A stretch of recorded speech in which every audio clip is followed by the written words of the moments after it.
get to train science, and I get to teach science, and I can't imagine a better life. Yeah.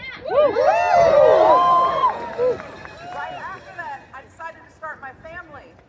And my first child was born with something called Angelman syndrome. And I spent the first year of her life praying that she didn't die. I held a seizing child in my arms and prayed. What ended up helping us was science, because there was science for rare diseases, there was science for epilepsy, there was science for children who failed to thrive. What I also found out is that there were scientists working on Angelman syndrome. They were working to make this rare disease no longer so rare and no longer so untreatable. We are now in phase 3 clinical trials because of science.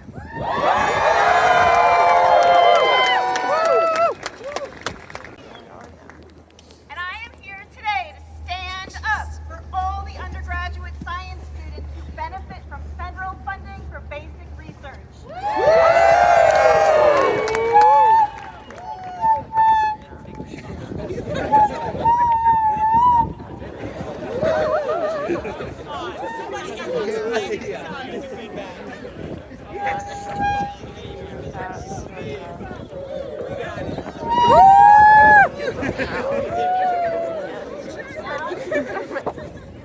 I speak on behalf of the countless undergraduate science majors who went into the scientific pipeline because of the direct impact of decades of funding I received from the National Science Foundation that provided for their training. For over 20 years, I've trained over 150 students in biology, neuroscience, biochemistry, and environmental science. They I have spent the better part of my professional career committed to the training of undergraduates in basic research, public speaking, and scientific writing. Many of these students went on to receive their master's degrees, PhDs, and medical degrees. An example of how just one single grant can make an impact on the lives of undergraduate students. I had a grant that had 5 students working on it, directly learning microbiology and genetics in my lab. All 5 students went on to get their PhDs. 2 of them are faculty, 2 of them work for the Office of Naval Research, and 1 is in the biotech industry.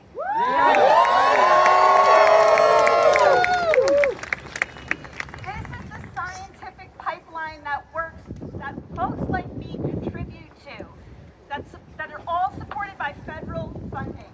One single grant in basic research. If one grant can do that, imagine what that is doing to all kinds of undergraduate institutions across our country in feeding the scientific pipeline. I may not be a historian, but I do know enough to confidently say that what's going on is disturbingly similar to the events preceding the collapse of democracies in other countries. This situation is not one we can just wait to blow over, keeping our focus on our bench work and grant writing. Attacking education and universities and undermining the public's trust in the expertise of academics are indispensable to the success of authoritarian, especially fascist movements. Universities are crucibles of social justice movements, and where truth is supposed to be spoken to power. They are where the myths and disinformation necessary for the scapegoating of vulnerable populations and the ultimate subjugation of the masses can be challenged and defeated. Hindsight is 2020. The threat to our research was a long time coming, and we are no longer just getting shots across the bow here in STEM. And we're no longer dodging bullets. And I'm sure we've all already heard horror stories from our colleagues at the NIH and in universities that didn't sign on to that whatever, yeah. There's horror stories all around. Sorry, I'm tripping over my words. Okay. You're doing great. Okay, and also, I'm sure none of this is a surprise to our colleagues in the humanities, particularly women's and gender studies, Africana studies, or any other discipline that is derisively considered woke or DEI by the Trump administration. What we are experiencing here in STEM with threats to our funding sources and the like, is an extension of this broader attack on the woke and the DEI and all that. All right? I want everybody to keep that in mind. This includes, you know, attacks on disciplines that go counter to the MAGA narrative and the GOP narrative more broadly, let's be real. As I mentioned before, targeting of students, faculty, staff, and lecturers who dared to exercise their First Amendment rights to criticize our government's actions in support of the Israeli state and the genocidal campaign is also part of this. Foreign students are also being targeted right now for deportation if they dare speak out on this. So, what I'm trying to say more broadly is that we have to fight, and we have to fight alongside others outside of STEM as well. This fight of ours in the sciences is part of a broader fight. And we fight! Out of the labs! Into the streets! Out of the labs! Into the streets! Out of the labs! Into the streets! Out of the labs! Into the streets! Out of the labs! Into the streets! Out of the labs! Into the streets! Out of the labs! Into the streets! Out of the labs! Into the streets!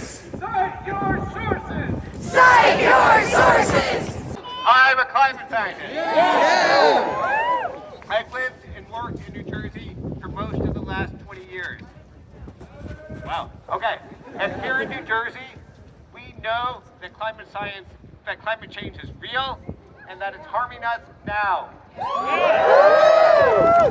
We've lived through Hurricane Sandy.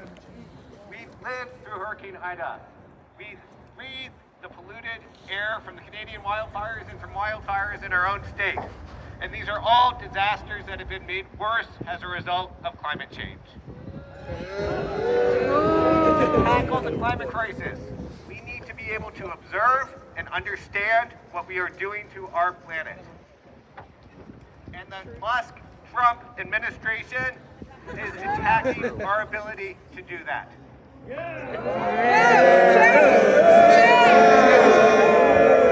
Following the Project 2025 agenda, they aim to abolish the National Oceanic and Atmospheric Administration and commercialize the National Weather Service. Up the road from here, at NOAA's Geophysical Fluid Dynamics Lab in Princeton, lab conducted the groundbreaking work in climate modeling that won the Nobel Physics Prize in 2021. At the GFTL, they're already laying off young scientists.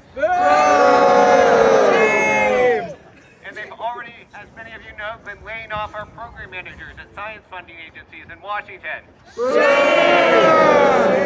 They're also going around canceling leases, including leases on 2 pivotal NOAA Centers for Weather Forecasting. And as we've already heard, by illegally and unilaterally cutting what grants play to universities to support facilities, they're working to blow big holes in university budgets. We know why they're doing this. They are very explicitly aiming to follow Viktor Orban's playbook from Hungary. They're as independent centers of thought that challenge their goals of autocracy. But Hungary is a small country, and what they run the very real risk of is taking the U.S. down the path of Russia in the 1990s. Shutting down universities and independent thought, but overseeing the demolition of a world-leading scientific enterprise, which would undermine not just U.S. leadership, but also all of humankind's ability to deal with things like climate change. So we all need to stand up and demand action for the sake of the climate, for the sake of science, and for the sake of democracy. Amazing opportunity, right? We're gonna fight, right? Look to your left, look to your right, look to front, and look behind you. These are the people that we're gonna fight together with. Right? That's right. It would be a shame if we all left here without one new connection, right? You know, we all recognize this is not the end. This is not the end of this fight. It's beautiful out here at this rally, but we got to keep fighting in order to push back and make sure that we get the funding that we need to save lives.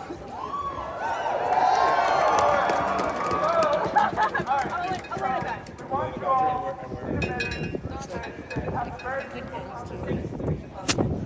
Find someone you don't know. Who are you? Why are you here? And what's one next step you're going to take to fight back? I'm a neuroscience professor at Princeton University. I also use scientific methods to study democracy. And I'm going to be the most boring speaker today because I'm going to give you factual information that you can take and go home and I'm going to give you factual information that you can use and take home to be better activists, to use science to be the most powerful people you can. I'm going to tell you a weird thing about elections. Elections distribute power weirdly. With 50% of the vote, you get 100% of an office. That includes the presidency. A small change in votes can lead to an enormous change in policies, which is why we're here. Donald Trump did not even get 50% of the vote. Elon Musk did not get any votes at all. Politicians know it. The pendulum can swing back, and even a few percentage points can make a difference, and you can use that. And as a neuroscientist, I can tell you that everyone learns from fear, and that includes politicians. One principle we have is federalism, the idea that power comes at different levels. It's important to be here in Trenton because you can go to your state representatives, your governor, your mayor, leaders at your institution, your school, your university. All of these people can help you. Even if they're on your side, they don't necessarily know what to do because they're as unfamiliar with the situation as you are. Most of you are probably non-activists, but we are in a very unusual situation when the constitutional system of government in the United States is under attack and may fall. And our efforts are very important in getting that back. Republicans are giving up their constitutional power. Democrats are color coordinating their outfits of the State of the Union address. Machine printed signs. Schools and universities are afraid of retaliation, and businesses are staying silent. You can make all these people do the right thing by approaching them directly with your face-to-face contact. Think of constitutional government like a chess game. When your opponent throws a grenade onto the table, your move is not bishop takes grenade. Your move is to get the grenade off the table.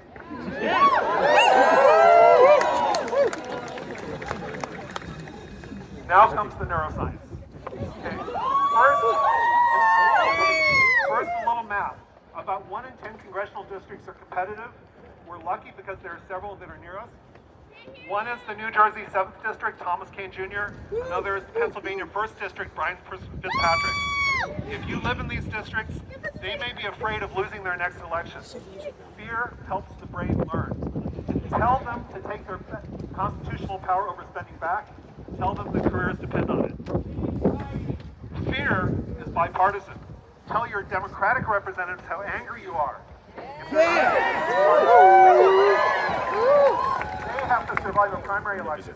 And we got rid of the anti-competitive county line ballot system here in New Jersey. That means they're vulnerable, and you can approach them.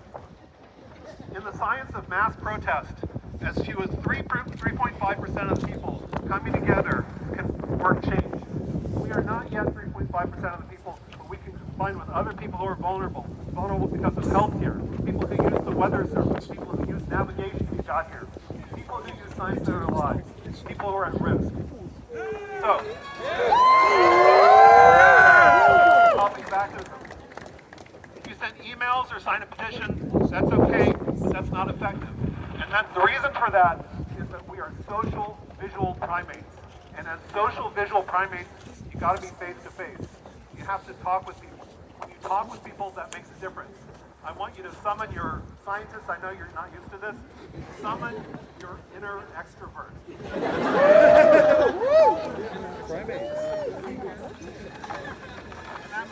And that means better than an email or postcard. A phone call is better. Up your game. It means that face-to-face is even better than a phone call. Up your game.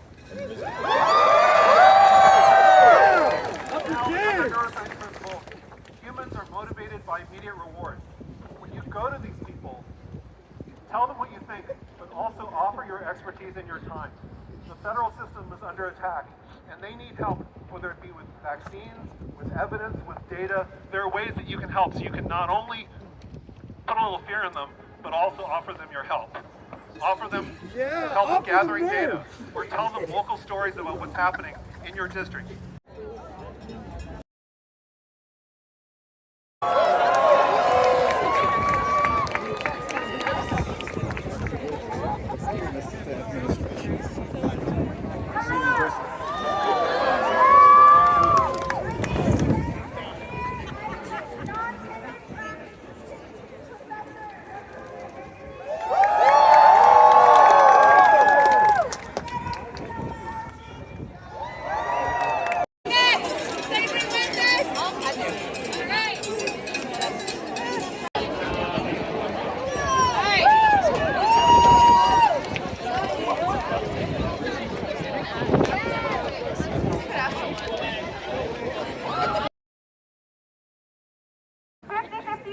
Is an anti-Project 2025 protest group.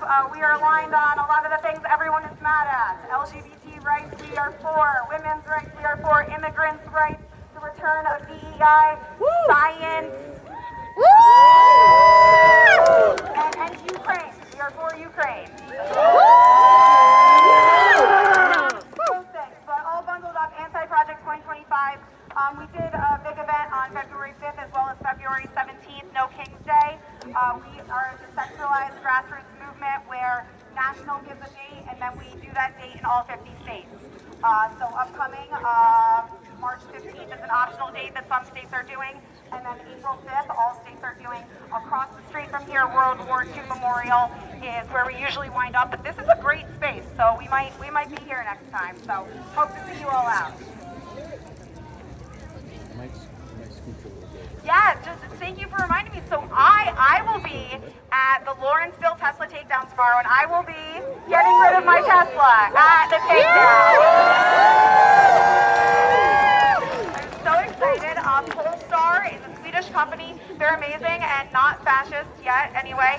And they are next door to Tesla. So I'm going to do that and speak and chant, and it's going to be a lot of fun. So there's a lot of events tomorrow. I know there's also a women's march in Morristown. There's also a women's event in Cape May, Women's Die-In, and there's a couple different Tesla events. So, you know, if you're local to Lawrence, Princeton, Trenton area, please come out and see me dump my Tesla, because it should be fun. 3.14, fun science, not war. 3.14, fun science, not war. 3.14, fun science, not war. 3.14, fun science, not war. No science, no tomorrow!